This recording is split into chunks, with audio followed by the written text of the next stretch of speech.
Coming up in today's video, we're talking about a new TNA signing that's been revealed. Also, in addition to that, we're going to talk about some potential plans for a WWE star to cross back over into TNA for Genesis.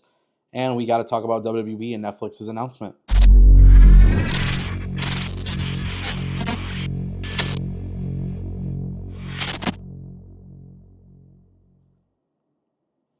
If you guys want more videos like this, don't forget to click that subscribe button and ring that bell. This way you never miss a video on the channel.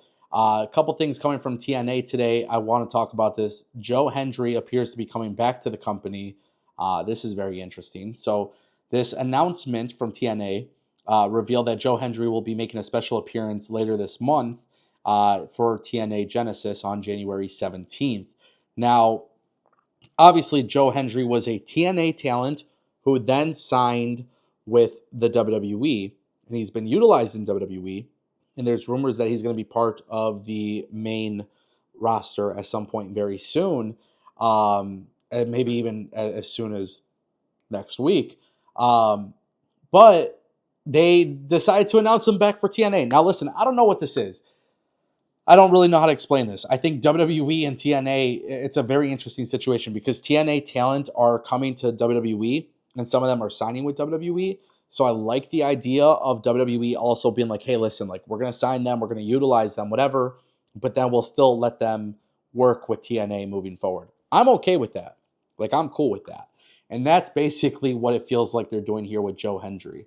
In certain ways, I kind of feel like it was a little dirty with WWE and how they utilized Joe Hendry as part of the partnership and signed him, just like they did with Jordan Grace. And I'm also predicting WWE is going to be doing that with Leon Slater. So that appears to bother me just a little bit. Maybe it's not the biggest deal or whatever, but for TNA, Joe Hendry is obviously a big deal for them. Now, how they decide to use him, what do they use him for? What is the creative plans there? We don't know. But obviously, with TNA's announcement of them doing this, I'm okay with it. And I'm actually much happier knowing that this is kind of what they're doing. But at the same time, too, I don't really understand the infrastructure between their talent share and their partnership because WWE is paying Joe Hendry reportedly main roster level money.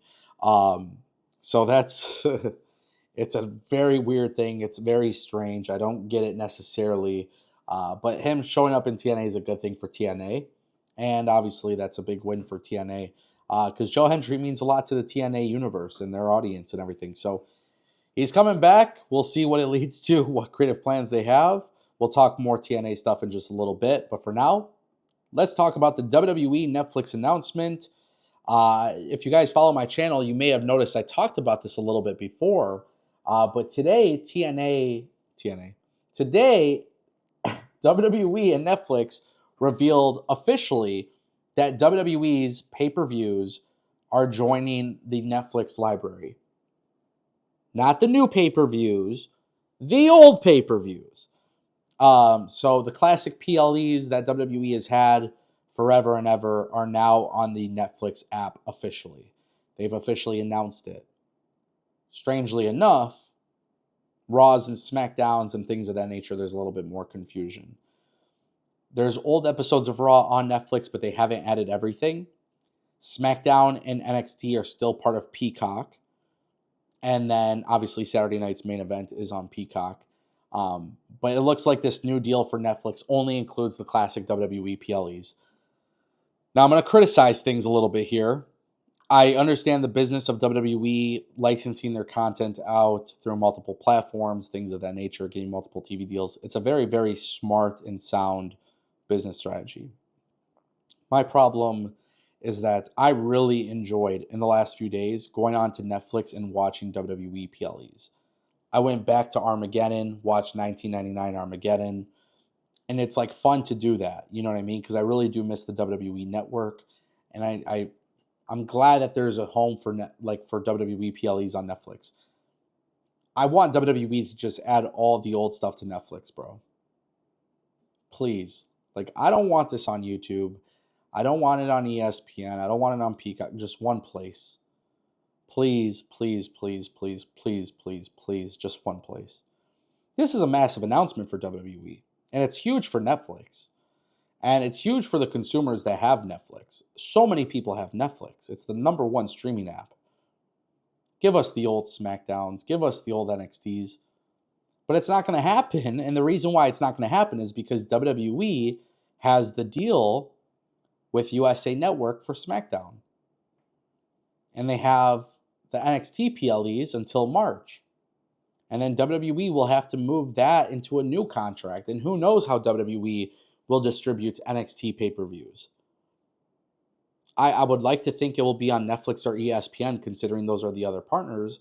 But NXT is part of the CW network. So I don't know how they're going to do NXT PLEs in March. We'll definitely be making videos talking about it because there will be updates on it. But it should just all be under one app, bro. It should all be under one app, and I think WWE would be much smarter and much better if they did that. It's a better experience for the viewers. Unfortunately, they don't necessarily care about that. And that brings us back to TNA. Ladies and gentlemen, they've revealed a new signing, and this one's a good one. BDE is officially signed to TNA, and I'm super, super, super happy about this. Obviously, for TNA, this is an interesting signing because BDE only been wrestling for over a year. And his appearances in TNA have been awesome. From my understanding, Brandon's been trained by Sami Callihan. Obviously, he's been doing stuff in Wrestling Revolver. He's been doing stuff in TNA. This is a kid who I personally know. This is somebody I personally know. I've seen him for a very, very, very, very long time climb the ranks as a content creator to becoming essentially like the #1 pro wrestling content creator out there. He's found a lot of success being a content creator. So when we start seeing videos of him training and doing things, getting involved in wrestling, it warmed my heart to see that he was actually doing well with it. Then he comes into TNA, and to see him at Bound for Glory in the Call Your Shot Gauntlet match, and to see him have the feud with AJ Francis, like, Brandon is picking up on wrestling in a very, very nice way.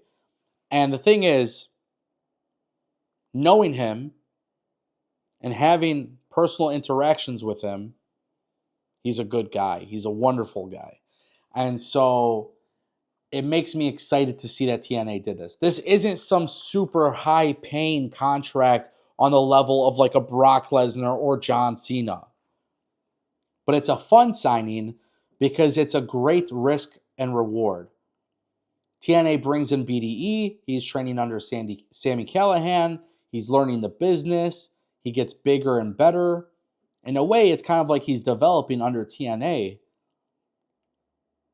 And he's still so young. So if he really, really catches on to this and he really, really does well, Brandon could like legitimately be like a legitimate wrestler. And I already consider him a legitimate wrestler. And then, of course, for TNA, you get to benefit from the fact that he is a content creator and he's like well known, and there's a lot that comes with that. So there's a lot of good stuff with this. I love the signing. I'm excited for him. I'm excited for TNA, and I look forward to the day when like BDE randomly wins the X Division Championship. You know, never say never. That's the beauty of this, ladies and gentlemen. That's the Ango Show.